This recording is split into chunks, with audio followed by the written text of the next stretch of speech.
Okay, so good afternoon, everyone. Um, whatever time you're viewing this, I hope you're having a good day. In this segment, we are going to be discussing issues in the practice, along with some other issues. We are going to be focusing on multiple relationships. So, before I proceed, this is going to be just a ano tawag niya? Quick discussion, simple discussion, since we already have tackled this during our ethics sessions during during our ethics sessions with Ma'am Dean. So let's proceed.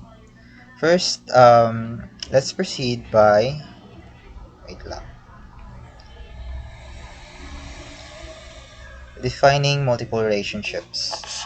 So also known as dual relationships, this occurs when professionals assume two roles simultaneously or sequentially with a person seeking help. So this may be in a form of social, business, or financial, or even family relationships. So um, let's proceed to why they are being considered problematic. First, being they are considered as pervasive. When we say pervasive, um, they become common across all areas in counseling professions.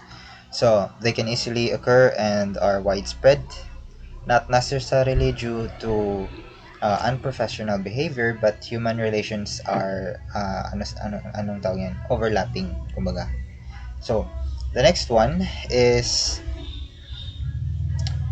they are difficult to recognize. Teka, okay. In a minute. Um, they are often difficult to recognize, especially in everyday practice, because they can develop subtly, especially when um, roles occur sequentially. When we say sequentially, it follows logical order or sequence. So, especially when roles occur sequentially rather than at the same time. The next one would be they are often considered unavoidable in some circumstances. So some dual relationships are unavoidable as professionals often have overlapping roles. And the next one is they are not always harmful. Surprising as it sounds, sorry, their impact can range from negative to positive. So while some are clearly ano yan, exploitative or damaging, others may be harmless or even beneficial. So, potentially, they could potentially support growth and a positive outcomes for the client and professional relationships. And lastly, they are subject of conflicting advice. So, although while ethical codes are generally upheld against such relationships, this kind of reason or why they are considered problematic relies in the how strict the professional apply these kinds of rules.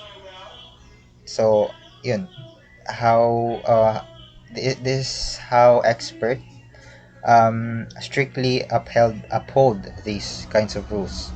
So next is um, the potential harm.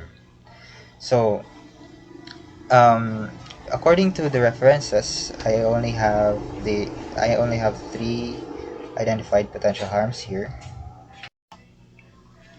So here in potential harm, the first one is that multiple relationships blurs professional boundaries. So when multiple roles exist in the counselor's professional feelings or interests, it can interfere with their judgment. which could lead also to biased decisions or even unequal treatment. Second one, it compromises objectivity.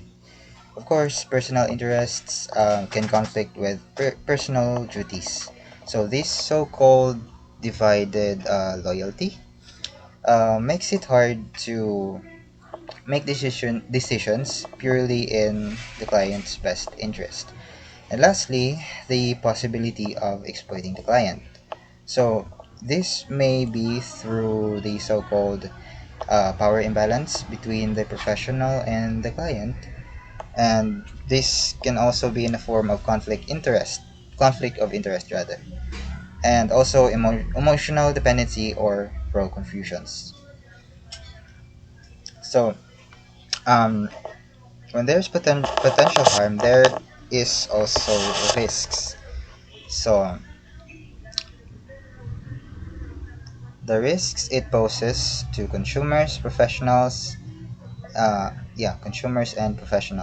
and even society. So the first is risk to consumers. So it can deeply harm clients, leading to confusion, betrayal, and even loss of trust in the counseling. Next is risks to professional. So this poses serious risks to the professional itself or himself. Um, Risks include damages to credibility, loss of license, um, ethical violations, obviously, lawsuits, and even criminal charges if it involves sexual activities. Next would be the effects on consumers. Of course, we have this so called ripple effect. It can negatively impact not only those who are involved but beyond them, others who are beyond them. And next would be the effects on other professional.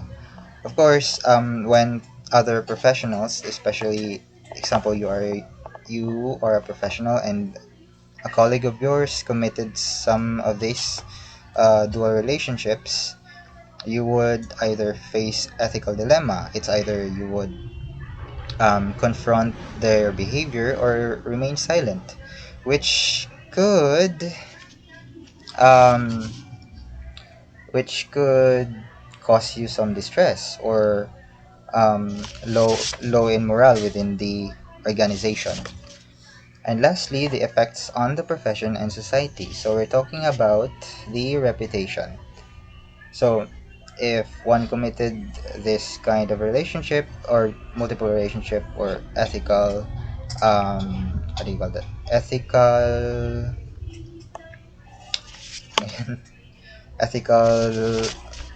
ethical dilemma. So chances are it can damage the counseling profession's integrity, credibility, and also public trust.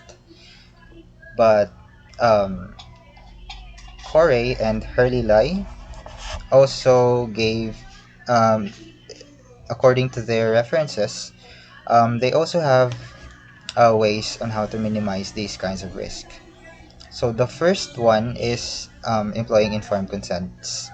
So the informed consents provide i- information and offer alternatives to ensure ethical practice.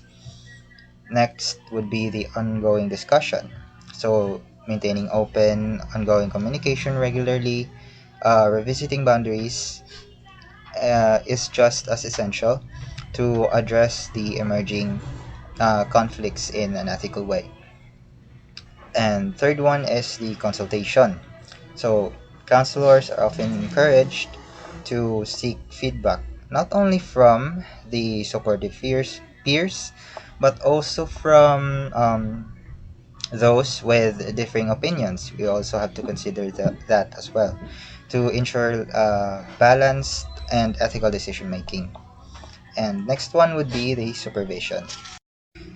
In supervision, when dual relationships present high risk or either complex ethical challenges, practitioners are often advised to seek supervision for guidance, or let's uh, seek help from supervisors or the higher ups.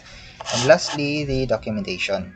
So, documentation is just a way to um, prudent legal actions to safeguard and ensure the accountability of and transparency. So, in conclusion, multiple dual relationships are an inevitable yet complicated aspect of the counseling practice. While not all are harmful, they pose significant ethical risk by, yung na-mention mo kanina, blurring boundaries, compromising objectivity, and increasing the potential for client exploitation. So these relationships can um, negatively affect clients, also professionals, and the integrity of the counseling field if not managed properly. So, therefore, ethical vigilance is considered crucial. Counselors must practice transparency through informed consent, maintain open communication, seek consultation and supervision, and also documentation. So, by doing so, professionals can uphold the client's welfare and preserve trust and maintain the credibility of the counseling profession. So, that's all for this segment, and thank you for standing by.